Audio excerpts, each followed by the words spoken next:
So I was showing you guys a while back these drive shaft yokes and how I was going to put them to use here on this gearbox. So this yoke, it used to be longer by about that much, and that piece that got cut off, it ended up over here to help make this drive flange assembly.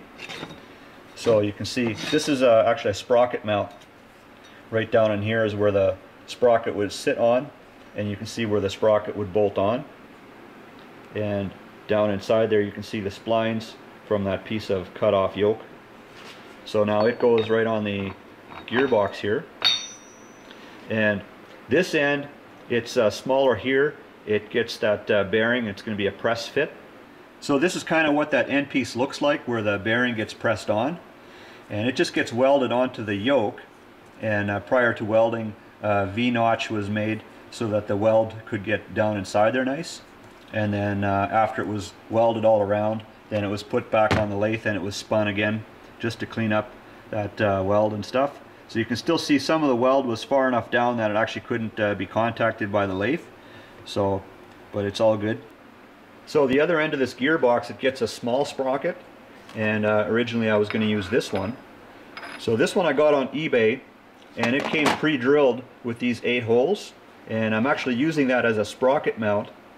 And so we had to machine the opening here bigger so that it would fit this shaft, and then from there it actually gets bolted onto this drive flange right here. So same idea here. This is that drive shaft yoke, and here we just left it longer because that gearbox is actually offset in the machine. So here once again is a press fit bearing, and then here is the drive flange for the sprocket, so that all lines up. So I've got some pretty good gear reduction going on here. So this sprocket gets driven off the engine, and then it turns that small sprocket, and then another big one gets turned here, and that's what drives the axles. So if I get like the top speed like around 75 miles an hour, then that should provide some pretty good grunt in the first couple of gears to turn those tires. But I'm going to have to go with a bigger sprocket here.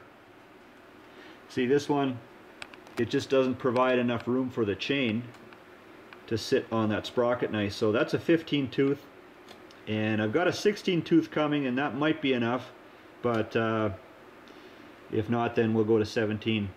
So here's some really nice TIG welding. Check that out. But got a bit of time in the shop now, Christmas holidays and stuff, so maybe I can get a little more progress going on this thing. We'll talk to you guys later.